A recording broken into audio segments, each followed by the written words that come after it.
Buonasera. Europa, Covid, confini. Le risposte europee, statali e locali all'emergenza pandemica e le conseguenze delle recenti restrizioni alla mobilità transfrontaliera in questa nostra area di confine. Questo è il tema dell'odierna puntata di Meridiani che proponiamo per dare uno sguardo alla dimensione globale, alle politiche europee sul piano vaccinale della ripresa, ma anche all'impatto delle nuove misure sulla libertà di spostamento dei lavoratori, sulle relazioni, delicati equilibri sociali e culturali, oltre che economici, nelle nostre regioni.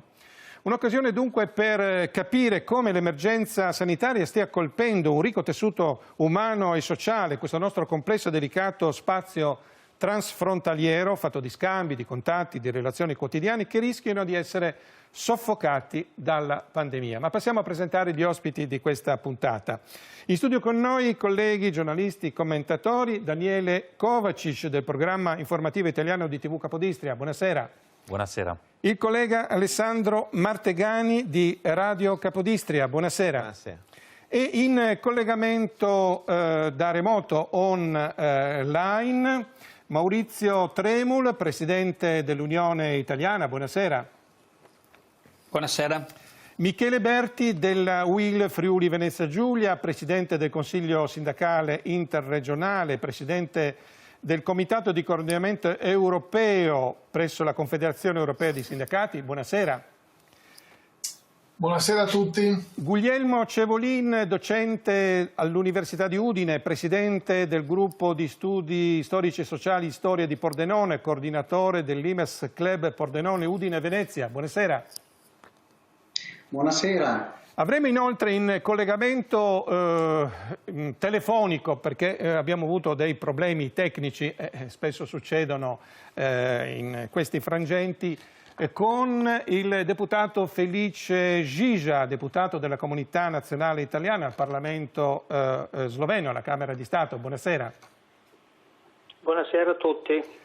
Benissimo, prima di aprire il dibattito io proporrei alla regia di mandare in onda una scheda introduttiva che abbiamo preparato sull'argomento. Vediamola.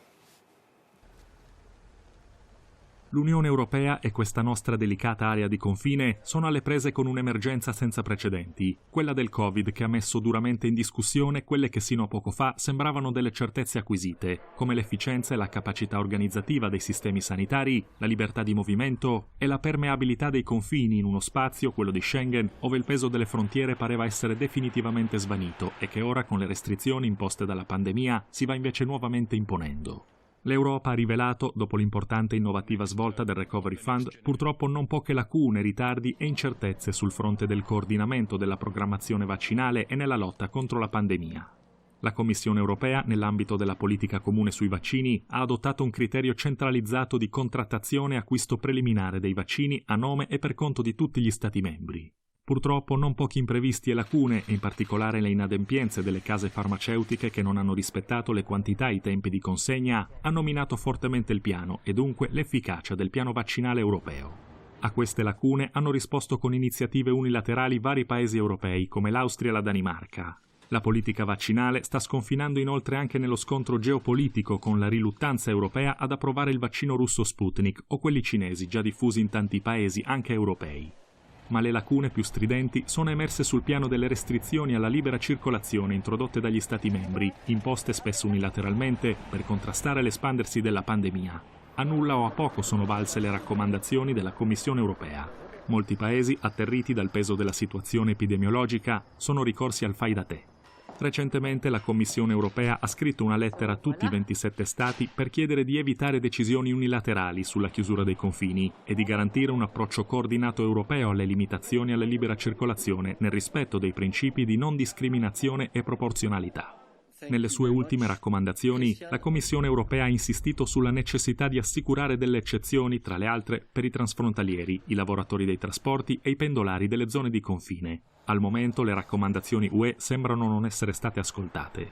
Notevoli i ritardi e le prolungate discussioni anche sull'opportunità di adottare a livello comunitario il cosiddetto passaporto vaccinale o Green Pass. Per la fisionomia definitiva del Green Pass europeo si guarda il 17 marzo, momento nel quale verrà formalizzata dalla Commissione UE una proposta concreta. Sarà comunque necessario attendere 3 mesi, grosso modo fino a giugno, per la sua introduzione. Anche in questo caso gli Stati membri sembrano procedere in ordine sparso. Atene ha dato ampie garanzie al Regno Unito per i suoi turisti muniti di Green Pass ed ha già stipulato con Israele e Cipro un patto in base al quale i cittadini con certificato di vaccinazione potranno viaggiare liberamente fra i 3 stati. La Danimarca punta ad introdurre il passaporto già a fine mese. Particolari disagi stanno emergendo a livello locale e transfrontaliero nelle nostre regioni a seguito dell'introduzione da parte slovena dell'obbligo del test rapido anche per i lavoratori e studenti transfrontalieri. A questo riguardo vari soggetti politici, della società civile, delle minoranze, fra cui l'Unione Italiana, si sono rivolti al governo sloveno con la richiesta di revocare il provvedimento, che era già stato introdotto e poi annullato precedentemente, o di trovare delle adeguate soluzioni alternative. La stretta delle nuove restrizioni è stata parzialmente allentata dall'introduzione di nuovi punti per l'effettuazione, a ridosso dei confini, dei test rapidi gratuiti a beneficio dei lavoratori transfrontalieri, un provvedimento atto a garantire almeno parzialmente la libera circolazione a questa categoria che nei prossimi giorni verrà messo alla prova. Ma al di là della dimensione globale è legittimo interrogarci sulle conseguenze che tali misure stanno avendo sulle relazioni e gli equilibri in un'area complessa e delicata come la nostra, ove migliaia di persone, non solo quelli appartenenti alle minoranze, si spostano quotidianamente alimentando un ricco tessuto umano, sociale, economico e culturale che rischia di diventare la prossima grande vittima della pandemia. Ecco, ma partiamo dalla dimensione globale. Professor Guglielmo Cevolin, a parte il colpo di reni e le positive a sorpresa del Recovery Fund, l'Unione Europea sta segnando un po' il passo sul piano della politica vaccinale, del coordinamento unitario delle iniziative contro la pandemia e soprattutto sul piano del passaporto vaccinale e del rispetto dei criteri comuni per i controlli dei confini. Perché questi ritardi e queste lacune? L'Unione Europea non ha una competenza espressa in materia di sanità e quindi bisogna fare richiamo eventualmente a competenze implicite che peraltro si potrebbero forse anche attivare in relazione al fatto che comunque questo tipo di situazione come quella della pandemia, come quella del passaporto, hanno a che fare con il mercato unico delle merci, dei servizi e dei lavoratori e quindi ecco che sul versante dei lavoratori potrebbe esserci l'attivazione di qualche competenza. In realtà la Commissione ha fin dall'inizio cercato di avere un ruolo di coordinamento ma non basato su salde competenze dell'Unione Europea giuridicamente fondate e di qui un po' anche le conseguenze su risultati non molto buoni. In più bisogna aggiungere qualche altra inefficienza perché per esempio pur essendo l'Unione Europea una zona nella quale si producono tantissimi vaccini per assurdo non ne siamo i principali destinatari, questo sul versante proprio pragmatico della produzione delle fialette proprio. E dall'altro lato sembra che siano emersi delle inefficienze dal punto di vista giuridico nella predisposizione di penali per il mancato rispetto dei contratti ai quali un po' si è fatto riferimento anche al servizio, cioè quell'acquisto comunitario generale dei vaccini e qui incredibilmente la Commissione che ha dei tecnici incredibili per dettagliare dal punto di vista giuridico ogni aspetto sembra essersi affidata a personale non completamente attrezzato giuridicamente e aver lasciato delle falle. Bene, io adesso rivolgerei una domanda al deputato Felice Gigia. Abbiamo visto la situazione europea molto complessa, soprattutto per quanto riguarda il coordinamento delle iniziative relative alle restrizioni ai confini. Ogni Stato, ogni Paese ha fatto un po' come credeva, c'è stato un po' il fai da te.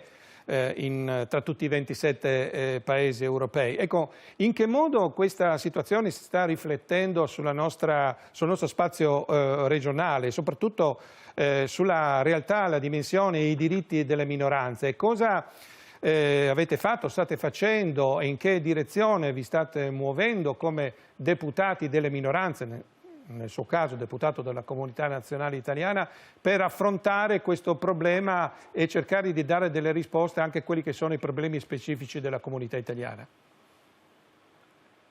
Ecco, devo dire che siamo sempre stati a contatto, abbiamo lavorato a stretto contatto con alcuni ministri del governo già dal mese di settembre.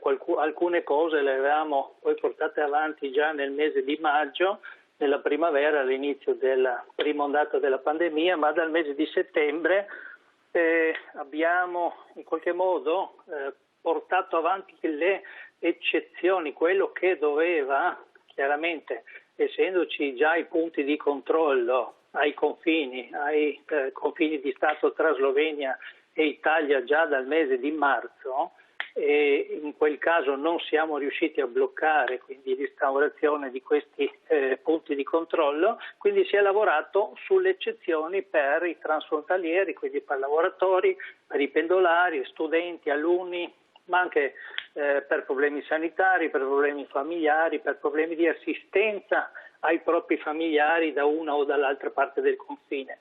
E devo dire che da settembre siamo riusciti sicuramente a mettere tra le eccezioni gli studenti e gli alunni che frequentano le scuole italiane in Slovenia e che vengono da noi sia dall'Istria croata che dall'Italia.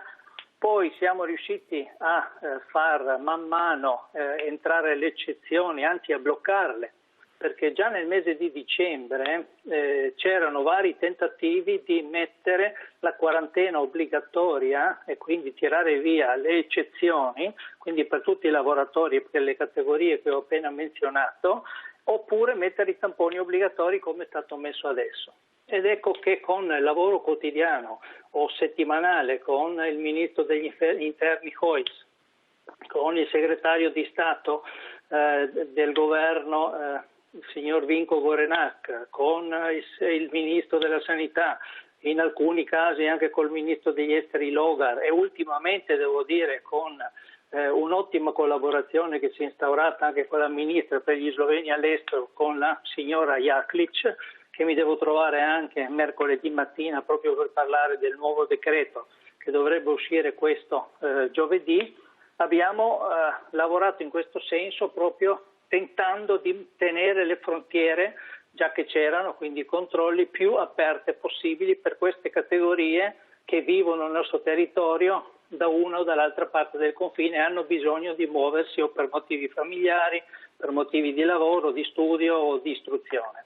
Ecco, da oggi... E devo dire che anche nel mese di febbraio per la prima volta il Ministro degli Interni Hojs era dal mese di dicembre che lo stavo stimolando a togliere i punti di controllo dal confine di Stato italo-sloveno e ci sono riuscito, anche qua in stretta collaborazione come sempre con la Can Costiera, per alcune settimane, poco più di 2 settimane, ecco, a togliere finalmente i poliziotti dai punti di controllo dei confini di Stato. Ecco, e fino a qua ce l'abbiamo fatta. Purtroppo è successa l'altra settimana che per un aumento dei numeri dei casi di infezione, soprattutto della variante inglese in Italia e nel Friuli Venezia Giulia, il governo sloveno ha detto che in questo momento non se la sente più di lasciare sguarnito il confine e di dover inserire i tamponi rapidi oppure anche quelli col PCR per essere negativi e permettere ai transfrontalieri di rientrare in Slovenia. E a quel punto abbiamo detto va bene, aspettiamo una settimana al massimo 2, vediamo cosa succede e poi noi ci appelleremo al governo e a tutti i ministri che abbiamo nominato per ripristinare nuovamente nelle eccezioni l'assenza o il bisogno di dover dimostrare la negatività dei tamponi prima di passare il confine nel rientro in Slovenia. Quindi è un punto del nostro programma a breve termine, in qualche modo anche coordinato con quello che è l'Istituto Nazionale per la Sanità Pubblica, con i quali sono in contatto con il direttore Milan Krek, praticamente mi sento settimanalmente, e anche con il suo collaboratore Fafangel.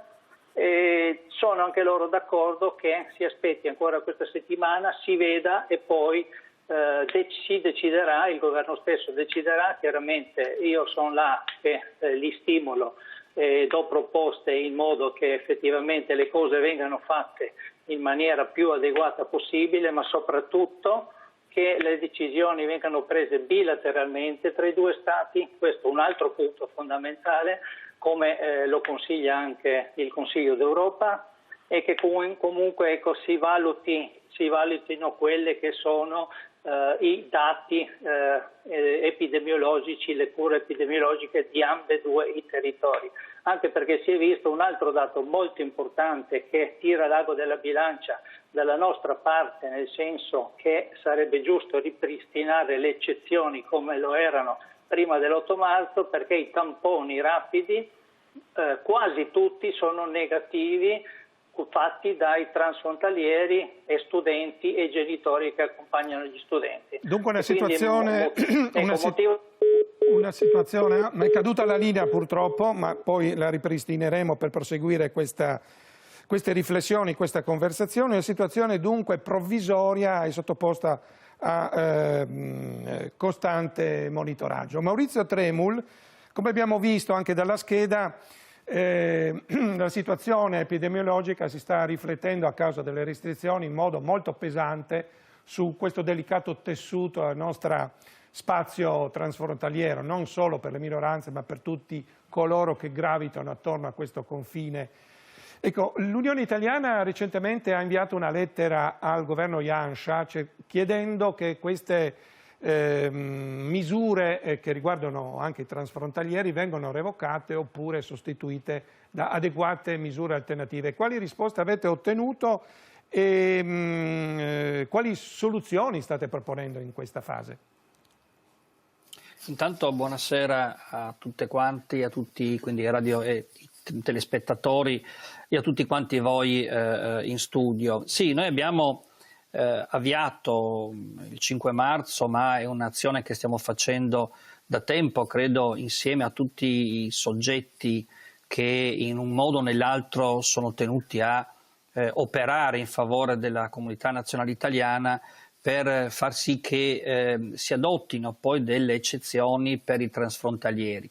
Lo dicevo qualche giorno fa, probabilmente ci sono più relazioni umane, sociali, economiche e culturali lungo il confine italo-sloveno e sloveno-croato in Istria, che non magari sul confine tra la regione Veneto, la regione Friuli Venezia Giulia o altre regioni. Qui la popolazione è molto legata, ha sempre circolato liberamente, si lavora, si studia, fanno anche amicizie, quindi si fanno relazioni importanti. Io credo che capisco la necessità della Slovenia di tutelare, che condivido anche per l'amor di Dio, la salute dei cittadini sloveni, però se guardiamo un po' quelli che sono i numeri, anche la Slovenia potrebbe adottare il criterio che comunque ha adottato sulle eccezioni sia l'Italia sia la Croazia, che consentono appunto una serie di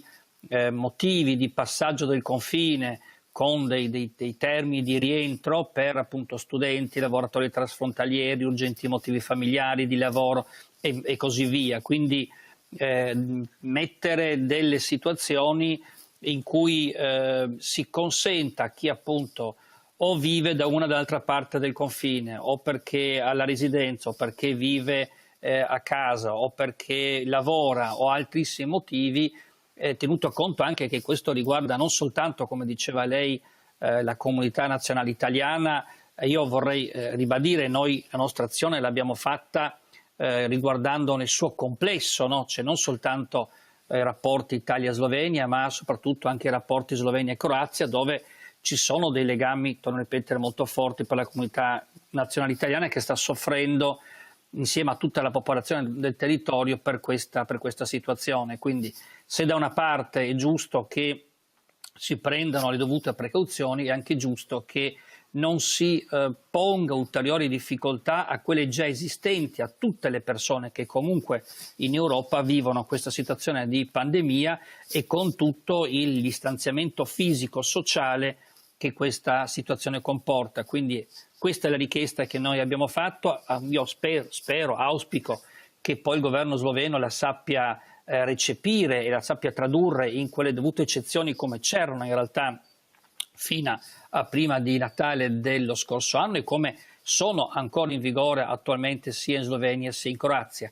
Sulle misure poi che sono entrate in vigore oggi ci sono state, come sappiamo nei giorni scorsi, tantissime preoccupazioni, molti si sono mossi, dagli amici della comunità slovena al nostro parlamentare del Parlamento sloveno, alla stessa ministra per il sloveno nel mondo Helena Jaklic, che ringrazio per le misure che ha voluto adottare in accordo con i suoi colleghi ministri, e si è riusciti a fare in modo anche che poi ci siano quelle soluzioni tecniche anche per poi far effettuare il tampone gratuito ai transfrontalieri, cioè a chi porta i propri ragazzi, i propri figli e le proprie figlie a scuola a Capodistria, piuttosto che Isola, piuttosto che a Pirano, e sappiamo che sono tanti, che con una serie anche di segnalazioni che noi abbiamo fatto con un lavoro tecnico capillare la settimana scorsa, raccogliendo le informazioni da parte di chi andava a fare i primi test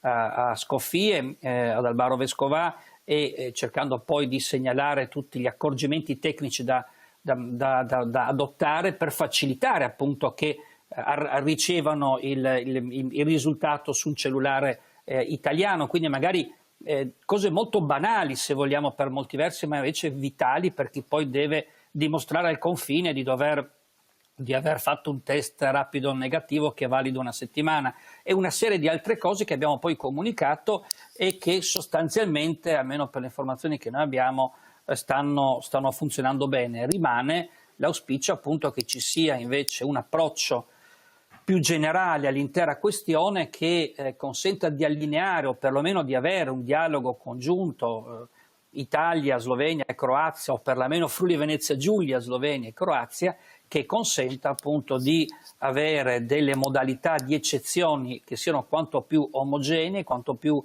armoniche, e che nel rispetto di quello che è un disagio totale che viviamo tutti, consentano appunto alle persone di poter spostarsi in questo territorio senza dover affrontare ulteriori disagi come quelli che stiamo affrontando tutti quanti noi. Per fare un brevissimo esempio e poi chiudo, io posso, se prendo il mio esempio personale, no? Posso andare in Croazia, in Italia, se ho un invito, quindi per un motivo di lavoro urgente. Non posso uscire dalla Slovenia se non ho un test rapido per quanto riguarda l'Italia, o un test PCR negativo per quanto riguarda la Slovenia, per quanto riguarda la Croazia. Quindi ci sono queste difficoltà. Io spero che si trovi una soluzione adeguata e soprattutto che si proceda con il discorso dei vaccini e delle vaccinazioni in maniera quanto più ampia possibile tra la popolazione, anche se qui mi sembra che, come dire, le grandi multinazionali farmaceutiche hanno dimostrato quale peso hanno veramente anche sulla stessa Unione Europea, ma questo ci aprirebbe un discorso che ci porterebbe molto lontano. Di cui forse, se avremo tempo, discuteremo nel prosieguo della trasmissione. Michele Berti, in questa dimensione transfrontaliera così colpita duramente dalle restrizioni imposte dagli Stati per proteggersi dalla minaccia del Covid, la dimensione dei lavoratori è fondamentale. Ecco, in che misura queste restrizioni stanno colpendo quelli che sono i diritti dei lavoratori transfrontalieri, ma soprattutto la loro dimensione economica oltre che umana e sociale. In quali direzioni si stanno muovendo i sindacati transfrontalieri che lei rappresenta? Buonasera a tutti e a tutte.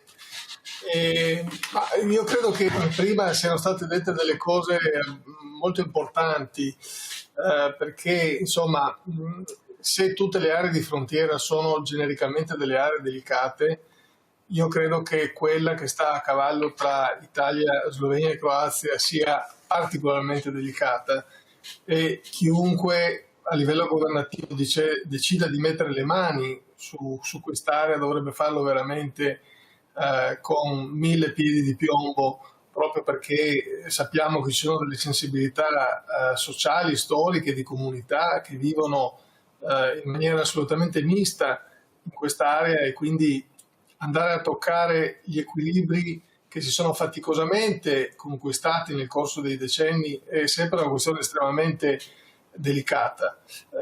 Detto questo, io ancora non mi è chiarissimo dall'esperienza di oggi, prima giornata di applicazione dei tamponi da parte della Slovenia. Spero che possa essere stato sgombrato un dubbio rispetto al fatto che il lavoratore residente in Italia e impiegato in territorio sloveno possa usufruire del tampone gratuitamente alla frontiera anche se non è residente in Slovenia, perché fino ad oggi alcuni quotidiani qua a Trieste dicevano che la misura era riservata esclusivamente ai residenti in Slovenia impiegati in territorio italiano. Spero che con i primi giorni di applicazione di questa misura si sgombri il campo su questi dubbi e si vada ad avere una soluzione come quella che per esempio c'è attualmente tra Friuli-Venezia Giulia e Carinzia, in cui anche i residenti in territorio del Friuli-Venezia Giulia possono fare il test gratuitamente in Carinzia. Detto questo, per rispondere alla sua domanda, qual è il rischio? Il rischio è che ci siano persone che effettivamente non riescano a raggiungere il posto di lavoro. Non poter raggiungere il posto di lavoro significa ovviamente rischiare di mettere in essere l'esistenza del rapporto di lavoro stesso, e non sempre tutti gli strumenti per chi si assenta dal posto di lavoro possono essere attivabili, e conseguentemente il vero rischio che noi vediamo è proprio in questa perdita. Non voglio dire che si debba arrivare alla perdita del rapporto di lavoro, però insomma a una perdita di reddito per i lavoratori in questa fase già di per sé difficile è un rischio che va assolutamente scongiurato. Da questo punto di vista noi abbiamo chiesto assolutamente alle autorità dei tre paesi di attenersi alle raccomandazioni del Consiglio europeo dell'ottobre scorso, che sono state poi modificate alla fine di gennaio, che chiedono, appunto, come voi avete anche già anticipato prima, uno, che i lavoratori frontalieri tendenzialmente non siano sottoposti all'obbligo del test. Secondariamente, che se questo test deve essere fatto, sia fatto con una scansione temporale che sia ragionevole e che quindi sia, come dire, in qualche maniera fisiologica a un rapporto di lavoro che viene svolto nell'altro paese, e poi soprattutto che se vi sono colori epidemiologici simili tra ambo i lati della frontiera, questo test non sia fatto in quanto non necessario. Voglio ricordare che un tampone settimanale non gratuito può incidere più o meno circa sui 30 euro per le tasche di un lavoratore.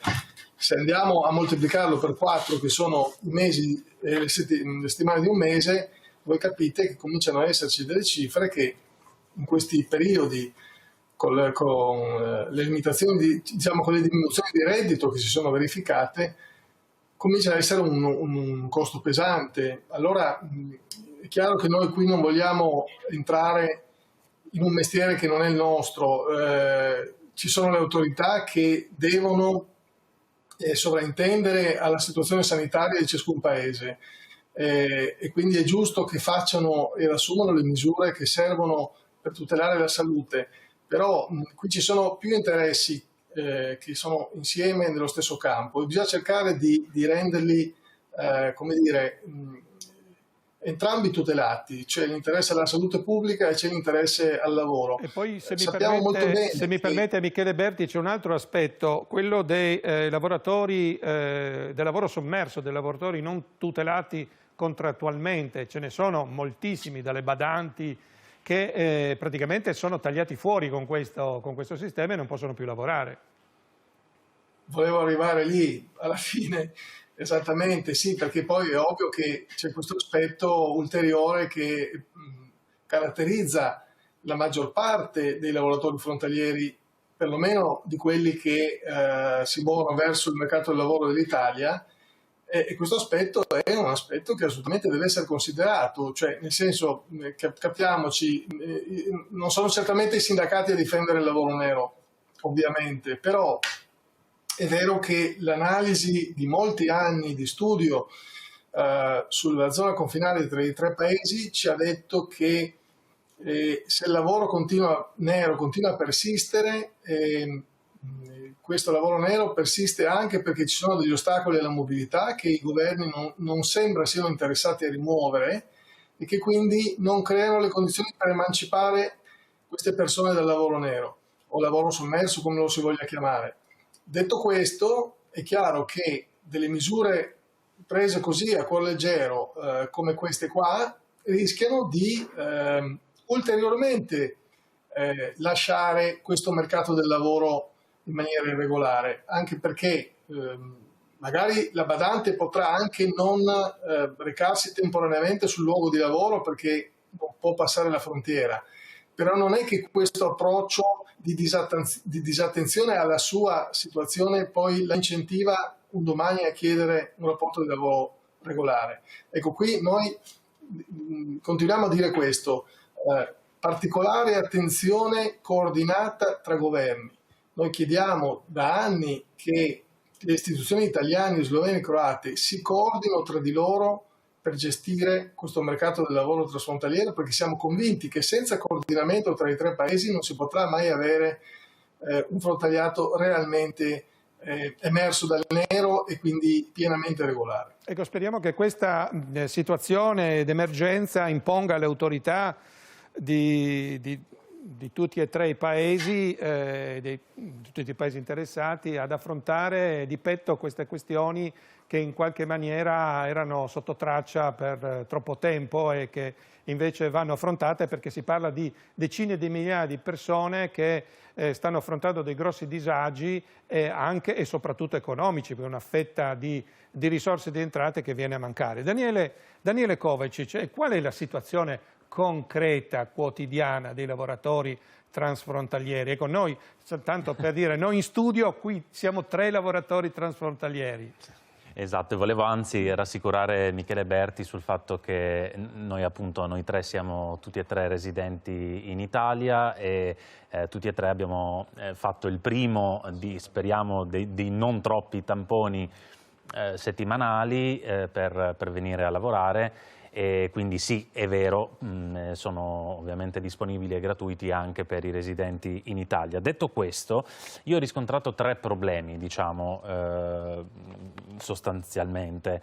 La validità del test, che non è di fatto settimanale ma è ogni 6 giorni. Cosa significa? Significa che se... Il primo giorno è contato, no? Esatto, questo significa che io non posso farlo ogni lunedì, ad esempio, no? Oggi siamo lunedì, allora il prossimo lunedì no, devo farlo venerdì perché altrimenti non è valido, anche perché i test si effettuano dal lunedì al venerdì. E bisogna entrare in Slovenia col test valido? Con già un test effettuato, cioè con un test negativo, con un risultato negativo del test. Questo significa che già sarà bisettimanale per noi. Bastava mettere, suggerimento per chi poi ha deciso e ha scritto il decreto, bastava mettere ogni 8 giorni e non ogni 7 e questo problema sarebbe stato ovviato.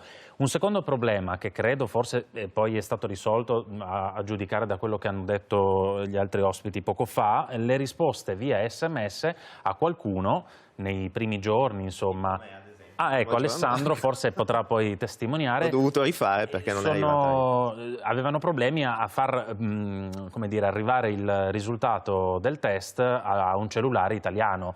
Io dico, se... Molti abbonamenti, come dire, l'account per gli SMS deve essere pagato a parte, ricordiamoci, perché uno può rimanere...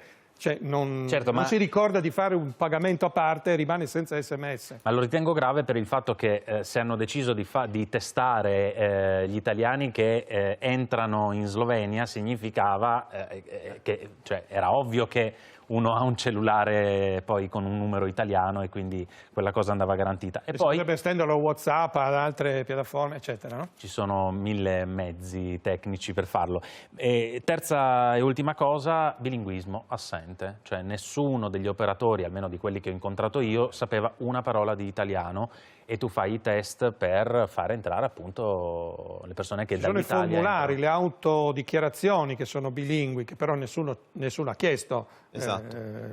Sono così formali, no? Però a livello di comunicabilità, diciamo, esatto. Quindi questi sono i problemi pratici. Adesso non so se Alessandro ne ha avuti altri, spero di no.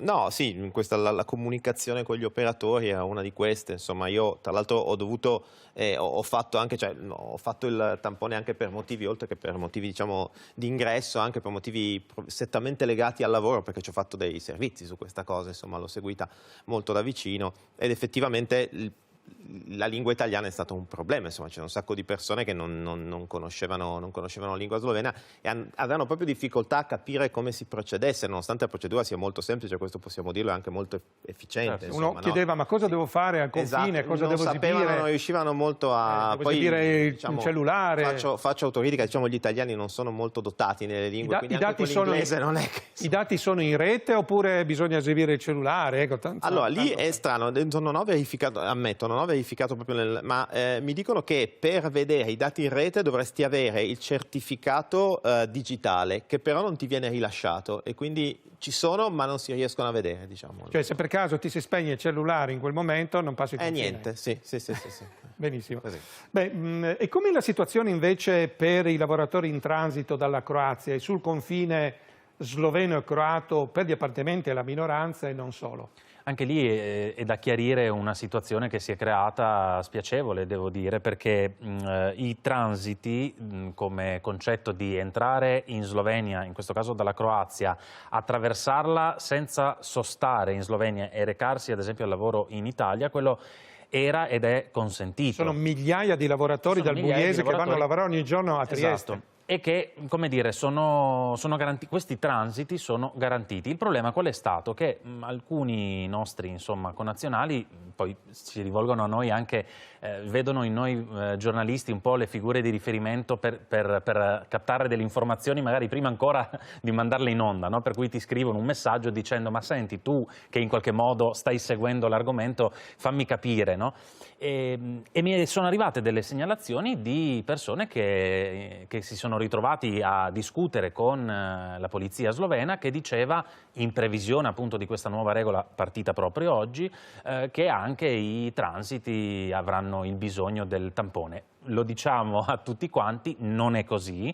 Sul sito poi del governo sloveno c'è scritto chiaramente che i transiti rimangono tra le eccezioni delle persone che possono... Se un lavoratore transfrontaliero con contratto regolare può passare il confine sloveno-croato e accedere a quello, attraversare quello sloveno-italiano se è in transito senza fermarsi. Esattamente. Ritornando lo stesso giorno la sera, praticamente, no? Sì, anche capita alle volte che c'è magari il ritorno il giorno dopo. Faccio un esempio, tantissimi lavoratori portuali che lavorano al porto di Trieste lavorano la notte. Partono la sera e a livello di data, cioè tornano il giorno dopo, perché magari finiscono... Però sono le 18 ore... canoniche, diciamo. Diciamo che il concetto per loro è che l'eccezione è valida e quindi non devono temere, anzi, se qualcuno dovesse mai fermarli, devono rivendicare il fatto che, essendo un transito, non possono venire fermati. Ecco, ma torniamo per un momento alla situazione globale. Professor Cevolin, lei si occupa, oltre che di diritto europeo, di diritto pubblico, eccetera, anche e soprattutto di geopolitica. Questa questione del virus e della politica vaccinale a livello globale, a livello europeo, sta avendo dei connotati, dei riflessi sul piano geopolitico molto importanti. Abbiamo capito una cosa, che quei paesi che riusciranno a vaccinarsi meglio e prima degli altri usciranno dal tunnel meglio e prima degli altri, sia sul piano economico ma anche sul piano delle posizioni geopolitiche. Ecco, come vede la situazione? È evidente anche dal punto di vista immediatamente economico. Allora, prima faccio una piccola postilla a quello che è stato detto. Per esempio, perché non mandiamo una bella comunicazione alla Commissione che ha respinto il 14 gennaio la richiesta del Minority Safe Pack, dicendo che è tutto già risolto per le minoranze, ha detto la Commissione, e invece ecco qua subito l'elenco di cose che non vanno, che si possono far vedere, come in realtà la richiesta di milioni di cittadini europei è proprio nella direzione di riuscire a far vivere in tutte le situazioni, compresa anche questa, meglio le minoranze. Dal punto di vista, diciamo, strettamente geopolitico, diciamo che è ovvio che è come l'uscita di una guerra, cioè chi primo partirà con l'economia avrà dei vantaggi, ma non solo nella, diciamo, nell'economia in generale. Penso per esempio a dove, a parte che anche l'economia ha ormai una velocità pazzesca, ma pensiamo nelle nuove tecnologie, cioè lasciare dei vantaggi a qualcuno nelle nuove tecnologie è chiaro che si avvantaggia in una maniera incredibile. Quindi quello che sta accadendo è che gli stati che contano, cioè le potenze, esercitano il loro potere geopolitico anche sui vaccini. In che modo? Beh, intanto con l'approvvigionamento, per esempio Biden, che è favorevole cioè è più umano, diciamo, mettiamola così, di Trump per quanto riguarda il confine col Messico, ha detto chiaramente che non una goccia di vaccino andrà in Messico fino a che non saranno vaccinati tutti gli americani, quindi non ci saranno aiuti ai messicani, per esempio. Oppure vediamo come un altro modo di utilizzare geopoliticamente questo tema dei vaccini è il soft power, invece, proprio dove gli Stati Uniti si ritirano e tengono questo comportamento, Cina e Russia cercano, per esempio in America Latina, di offrire qualche dose di vaccino per apparire più amici degli Stati Uniti, per esempio. Quindi vediamo che purtroppo è in gioco una vera e propria partita geopolitica che ha a che fare con rapporti di forza, perché stranamente diciamo nel mondo che col quale possiamo riuscire a confrontarci, cioè l'Occidente sostanzialmente, ci pare che sia per approvvigionamento di vaccini sia per vaccinazioni, il che vuol dire apparati statali che funzionano bene e che cambiano immediatamente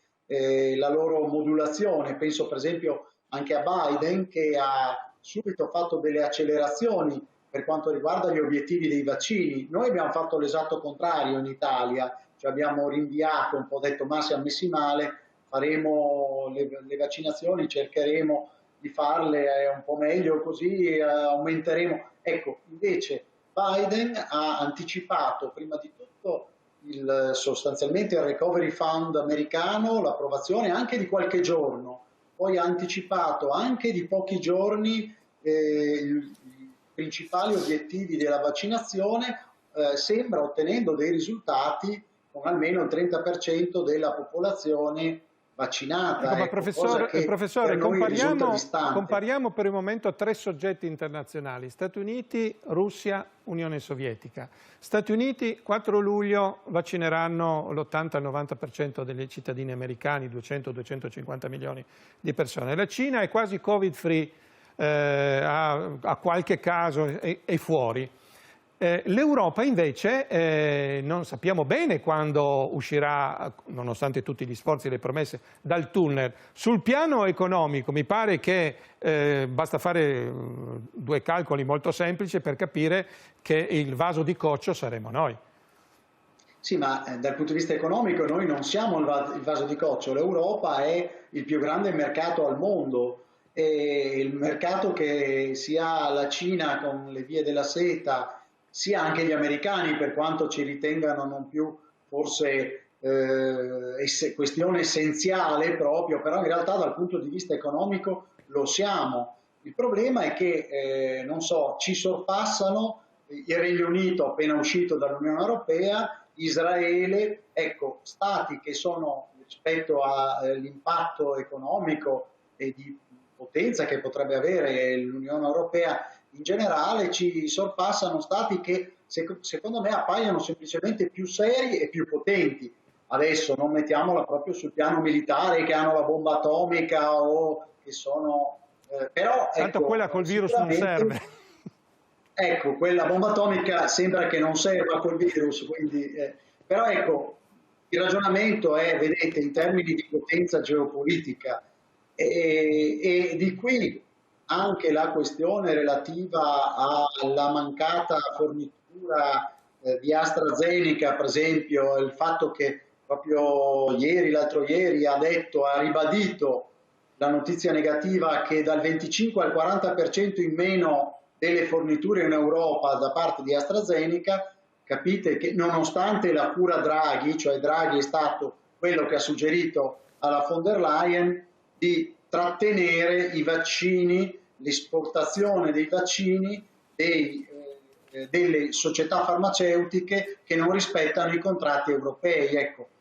Cioè, nonostante questo, in realtà AstraZeneca sta continuando a dire 25-40% in meno e così via. Ecco, la notizia buona, almeno per quanto riguarda l'Italia, è la seguente, che molto probabilmente verrà autorizzato da Pfizer la produzione in Italia da parte di una società che ha 2 stabilimenti in Italia del vaccino, e quindi forse ci sarà un incremento. In realtà in Europa si produce, hanno fatto dei calcoli i miei amici di Limes, Fabri, circa il 70% fisicamente dei vaccini si producono in Europa.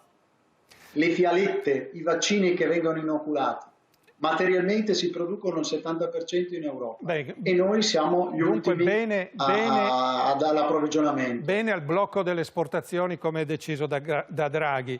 Ma torniamo per un attimo alla situazione regionale e locale. Speriamo di avere ancora il collegamento telefonico con Felice Gigia. Ci sente? Sì, vi sento benissimo, grazie. Ecco, un paio di domande velocemente, perché abbiamo ancora quasi una decina di minuti al termine della nostra trasmissione.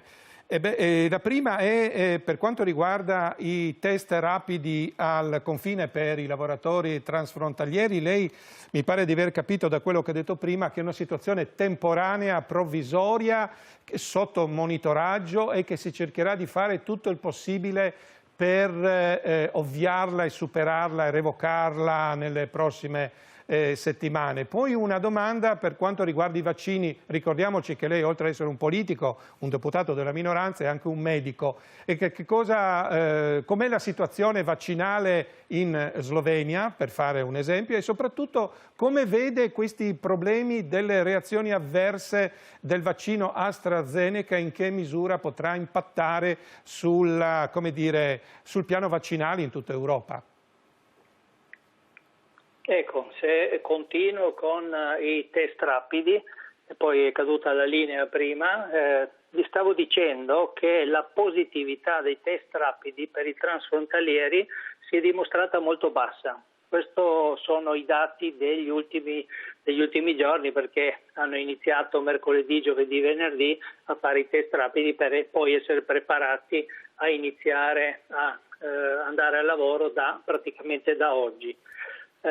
Chiaramente noi, avendo anche questo dato a nostro favore, quindi continueremo a collaborare strettamente con il governo e con i ministri che ho elencato prima, e ringrazio tutti anche per l'estrema disponibilità e collaborazione, a convincere il governo a ripristinare quindi le eccezioni come erano dal mese di settembre-ottobre fino praticamente all'8 di marzo, quando si poteva passare tranquillamente per le eccezioni che poi le abbiamo già elencate, senza il dovere di presentare il tampone negativo al confine durante il ritorno in Slovenia. Come dicevo, mercoledì ho anche una riunione con la ministra per gli sloveni all'estero, dovrei sentirmi e vedermi sia con Vinko Gorenak, il segretario di Stato, e poi dovrei incontrare a Brdo, dove abbiamo una riunione con il presidente Pahor per dibattere su quelli che sono i fattori e le modalità e il programma strategico della Slovenia per uscire dalla crisi Covid. Quindi saremo a Brdo tutta la giornata, la passeremo insieme a ministri e a presidenti dei gruppi parlamentari e dei partiti politici, e spero mercoledì veramente di convincere il governo a ripristinare le eccezioni come andrebbe assolutamente fatto, anche rispettando quelle che poi sono le direttive del Consiglio dell'Unione Europea, come si diceva già prima. E quindi questo è un lavoro che assolutamente dovremo fare. Io ho grande fiducia che ci ascolteranno, come ci ha ascoltato anche il ministro Hojs per togliere i poliziotti dopo 2 mesi di insistenza, ma ce l'abbiamo fatta. Però poi infine li hanno messi nuovamente perché, dicevo, la variante inglese del Covid è in Friuli Venezia Giulia e sono nuovamente si sono chiusi dentro, hanno preso paura, hanno detto aspettiamo un attimo. Velocemente la situazione Ecco. vaccinale, il problema AstraZeneca in un minuto. Ecco, la situazione vaccinale, io sono assolutamente a favore di quello che è anche poi stato il parere dell'Istituto Nazionale per la Sanità Pubblica Slovena, di continuare a vaccinare tutti anche con il vaccino AstraZeneca. Io personalmente mi sono vaccinato a gennaio con il Pfizer, non ho avuto nessun problema. Alcuni docenti anche delle nostre scuole elementari con lingua di insegnamento italiana si sono comunque vaccinate nonostante le difficoltà dell'organizzazione e degli effetti collaterali che si sono sentiti, si sono vaccinati e è andato tutto bene. Gli effetti collaterali, ci sono degli studi tedeschi che sono usciti, ma anche altri in Europa, e dimostrano che le complicanze gravi sono esattamente quelle e nella stessa percentuale che succedono nella popolazione generale sana che non si è vaccinata. Quindi solo praticamente un caso che possa succedere un effetto collaterale grave durante la vaccinazione. Benissimo. Chiaramente ogni volta che succede un caso di morte bisogna poi vedere verificare, un attimino di fermare precauzionalmente e verificare e capire se effettivamente è così. Ma io dico, continuate a vaccinarvi e abbiate fiducia nelle nostre autorità e nel nostro sistema sanitario nazionale. Dobbiamo avere fiducia. Volevo chiedere, ma molto velocemente, a Maurizio Tremul, siamo in chiusura, abbiamo una manciata di minuti, come queste restrizioni, inevitabili del resto a causa del dilagare della pandemia, stanno influendo su un altro diritto, quello del mantenimento dei rapporti con la nazione madre di una minoranza, nel nostro caso. Ma si sta ripercuotendo in maniera abbastanza seria, sia perché se gli italiani di Slovenia e Croazia hanno difficoltà a mantenere questi rapporti con l'Italia, con la nazione madre, e la difficoltà di spostamento, quindi l'insieme di queste situazioni gravi sia in Italia, sia in Slovenia, sia in Croazia, ma queste restrizioni ulteriori che vengono poste dalla Slovenia, torno a ripetere che Croazia e Italia hanno delle eccezioni migliori per quanto riguarda i transfrontalieri, coloro quindi che vivono in questo territorio, hanno delle ripercussioni molto forti. Sappiamo che le attività languono per le attività classiche, possono svolgersi in maniera molto difficile o se non in modo telematico, però c'è proprio una questione di rapporti sociali, personali, che per noi appartenenti alla comunità nazionale italiana sono fondamentali, proprio per cercare di in qualche modo fornire, come diceva prima i vostri colleghi, i suoi colleghi in studio, i connazionali e comunque il territorio. Non solo abbiamo fatto gli interventi che abbiamo fatto, ma abbiamo anche fatto e stiamo facendo anche come Unione Italiana e anche personalmente una serie di campagne di informazione sul sito dell'Unione, sui profili Facebook dell'Unione Italiana. Ci sono altri profili Facebook che sono molto seguiti, in cui si danno continuamente aggiornamenti, soprattutto mirati a quelli che possono essere le eccezioni, le possibilità di mobilità sul territorio. Quindi prima appunto si riesce a completare un'opera di vaccinazione della popolazione, o comunque si riesce a debellare questo virus, prima si riuscirà anche a impostare, a ripristinare quei legami fondamentali per la persistenza e l'esistenza della comunità nazionale italiana tra Slovenia, Croazia, Italia, e quindi non soltanto per noi, ma in realtà a beneficio di tutti quanti i connazionali e di tutto il territorio, direi. Immaginiamoci in che misura tutto ciò sta impattando anche sull'attività, oltre che dell'Unione Italiana, l'attività di ogni giorno, culturale, sociale e politica, anche sulle comunità degli italiani. Daniele Kovacs, abbiamo un minuto a testa perché siamo prossimi alla chiusura.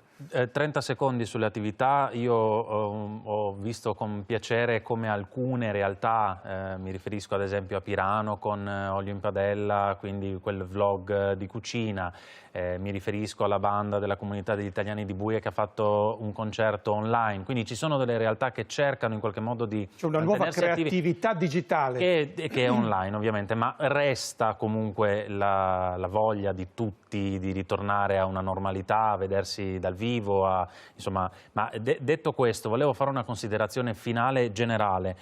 Secondo me questo nostro territorio, prima lo ha detto anche Michele Berti, va inteso come un territorio speciale, cioè come se fosse, siamo un po' speciali da questo punto di vista. Trieste, partendo da Venezia, Trieste, Capodistria, Buie, Pola, Fiume hanno tra loro più in comune, secondo me, di quanto ne abbia Capodistria con Lubiana o Pola con Zagabria o Trieste con Roma, secondo me. E quindi finché non si riuscirà a creare delle politiche unitarie su questo territorio, anche per quanto riguarda, cioè pur rimanendo nella lotta insomma, al virus e quindi a beneficio della salute di tutti, questo ovviamente non ci piove, però finché non si troverà una linea comune e non si considererà questo territorio un territorio unico, chiamiamola macroregione, chiamiamola come vogliamo, un'euroregione, quelle barriere, se non togliamo quelle barriere mentali, non toglieremo neanche le barriere fisiche. Questo è il mio pensiero. Ecco, Alessandro Martegani, questo nostro tessuto regionale, transregionale, così colpito dalla pandemia, una volta superata, speriamo, questa pandemia, ritornerà ad essere come prima o ci leccheremo le ferite e qualcosa cambierà ancora per molti, troppi anni? Guarda, parto proprio dal nostro settore, cioè il giornalismo. Io sono convinto che quando questa cosa finirà avremo bisogno una sorta di riconversione come le industrie che producevano armi e si dovevano riconvertire a qualcos'altro. Questo l'informazione dovrà farlo perché ormai siamo tarati su questa cronaca quotidiana della pandemia, e così dovranno fare probabilmente anche gli altri, considerando il fatto che tutto questo lungo anno ha messo di fronte a noi delle dinamiche di cui bisognerà tenere conto. Siamo molto più digitalizzati, quindi ad esempio i ristoranti, non ci sarà più il ristorante a cui si telefona probabilmente per prendere una prenotazione, no? Dovranno dotarsi tutto di, io voglio guardarla anche in positivo questo fatto, e sicuramente diciamo non ci lascerà come prima, e secondo me hai ragione, ci leccheremo le ferite anche a lungo. Se mi permette un'ultima frase, cioè un tema a cui tengo moltissimo, cioè che è stato accennato nel servizio proprio all'inizio, è quello della reciprocità e del concordare i provvedimenti. Ecco, quando Lubiana ha annunciato i tamponi anche per i transfrontalieri, la reazione della regione Friuli Venezia Giulia, che non ha competenza in questo, però ha facoltà di parola, non è stata assolutamente favorevole. Ecco, io non vorrei che a furia di prendere provvedimenti senza consultarsi, poi questo non abbia appunto anche questo una conseguenza sui rapporti tra gli stati quando tutto questo sarà finito, e tutti auspichiamo che insomma si tornerà un po' come prima. Un impatto pandemico dunque che continuerà a riflettersi ancora per lungo sulla nostra vita qui e non solo in quest'area di confine, che cambierà moltissime cose, dalla dimensione lavorativa a quella culturale a quella dell'informazione. Non mi rimane che ringraziare i nostri ospiti, quelli online, da remoto, i nostri ospiti in studio e ringraziare tutti i telespettatori. A tutti un cordiale buonasera.